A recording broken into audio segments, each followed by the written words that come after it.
Guys, so it's Saturday morning, it's a shopping day. I'm going to be hanging out with someone very special in the Vlisco store, so let's find her. Hi! Hi, Hello! I'm glad to see you again. Thank you, how are you? I'm good. So I'm here with my friends today. Cool. And we're here to shop with you guys. This is Edith Uyovbukerhi. She is Vlisco's 2018 ambassador. Yes. And I'm so happy for you. Thank you so much. Thanks. Thanks for doing this with me. No, it's fun. I'm shopping. Yeah. I'm excited. Shopping Vlisco fabric. I'm excited. But with Vlisco, what I really like apart from the colors and the prints, the fact that they have like the traditional looking prints and then they have the modern kind of abstract. Yeah. So Edith, I've been so excited, so blessed to actually meet you now. I want everyone else to understand why. So if you could just tell us about yourself, what inspires you? Well, you know my name. My name's Edith Uyovbukerhi. I'm a mum of 3. I have an almost 18-year-old actually next week. I'm a wife. I'm a CEO of a company, a manufacturing company in Ghana, in Tema, and a co-founder of a charity for premature babies born in Africa.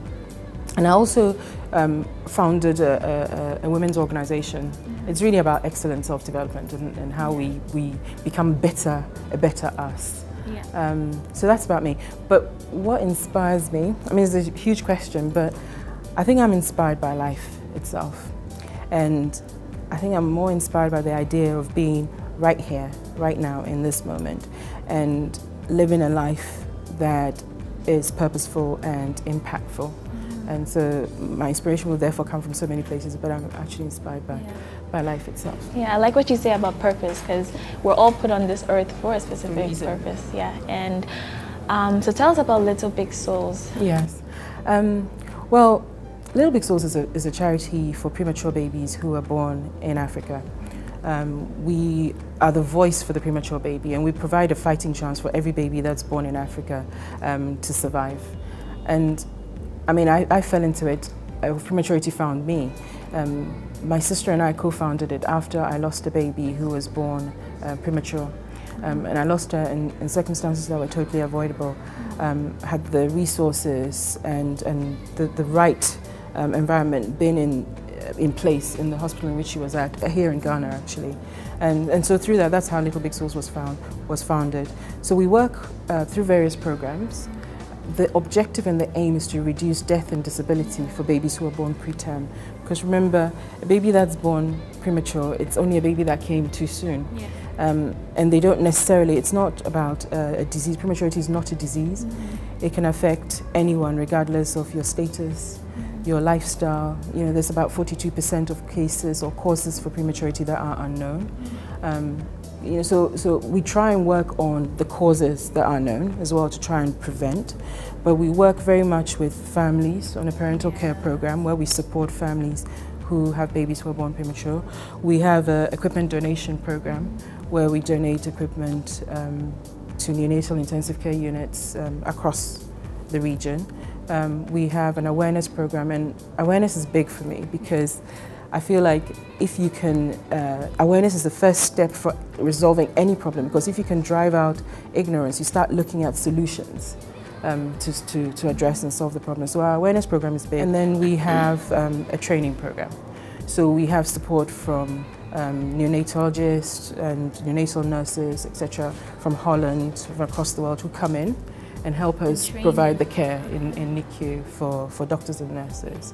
So in a nutshell, that's kind of what we do. Yeah, I love what you say about awareness, because if you don't have a child, or even if you have given birth to a child and your child wasn't premature, a lot of people really don't know what's happening in the NICU. Yes, it's a tough thing. It's really tough. And until it happens to you, I mean, I don't sort of force people to know. You don't have to know about prematurity if it hasn't happened to you, and fair enough. But you need to know because it matters. And if we are losing lives of babies unnecessarily, and remember, we're not saying we're God. I have a very strong faith and a strong belief that God gives life and God takes away life, but the unnecessary death and disability, things we can control. Because like I said, a baby born in Ghana should have as much chance as a baby born in England or a baby born in the US. Oh, gosh, I love this woman. So paint this picture. So Vlisco calls you and they give you this good news that, hey Edith, we want you to become the ambassador for 2018. Yes. What is happening? Like, how do you feel? So honestly, when I got the call, I think the person who made the call will probably attest to this. I was like I couldn't quite understand. So I asked, is it nominated? Like, you know, are you nominated? You know, we'd like you to accept. You know, in the seriousness of it, the enormity of it is that someone sits somewhere and looks at your life and says, your life is impactful, or your life is inspirational. I mean, that's an honor.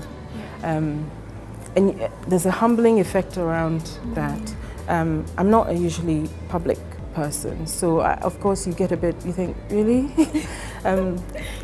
But I'm honored about it. Inspired to do more, and also validates for myself in terms of me knowing that truly I think I'm on the right path. So, and I love the Vlisco brand, and that's the thing.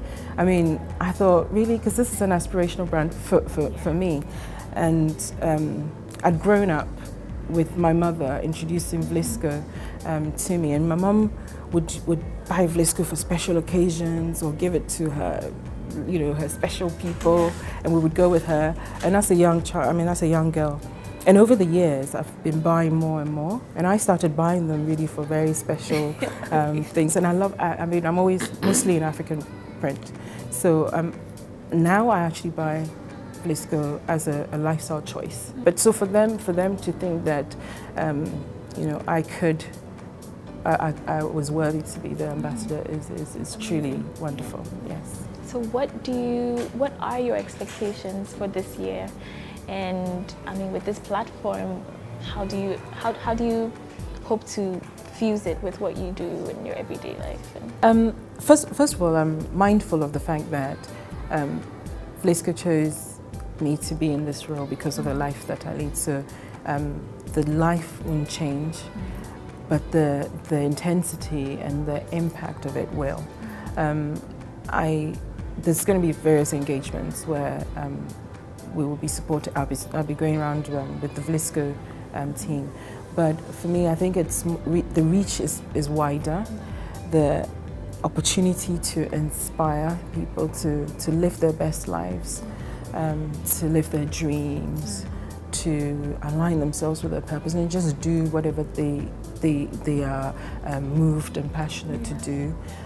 Because, you know, I think about this very much. I think about the fact that what Vlisco represents, and truly it's really exactly what we should be talking about, which is living a life in color, living a life that's vibrant, living a life that you know, embraces all your passion, living confidently, you know, that kind of thing. But there's so many young women watching, young adults and older women who might be struggling to find their purpose in life and to really just get going. So what do you say to those women? I'd say to young people, first of all, ground yourself and understand that this life, this journey you're on, you're at the beginning of it, and therefore the potential for it is amazing. You know, you have all this time to literally grow into this person. So it's almost about thinking about how you pace yourself. Some of our dreams, remember, are short term, and some are in the long term. So focus on that and prioritize the ones that matter. The one thing I'd say for all women is to find confidence and happiness in self, because that's the first thing for me. Once you love you, once you understand you, and once you live you, then you can actually start being the best you, and then therefore impacting everybody else. For all other women, I mean, in terms of, we're amazing as women. We do a lot of things, we juggle a lot of things, and we manage our emotions and so many other. Somebody asked me a question once about how do you become a woman leader in a workplace, and I said there's only one thing: you're a leader or you're not, and you're a woman or you're not. And the thing is, you're a woman, so you need to live the fullness of what that womanhood means. So if you have dreams, go for it. Lift them and strive for them. Remember to find balance, because a happy life is finding that balance, and it might take you a long time to do it, but you will get there. I think that's powerful words for success, to be honest. Yeah. Powerful.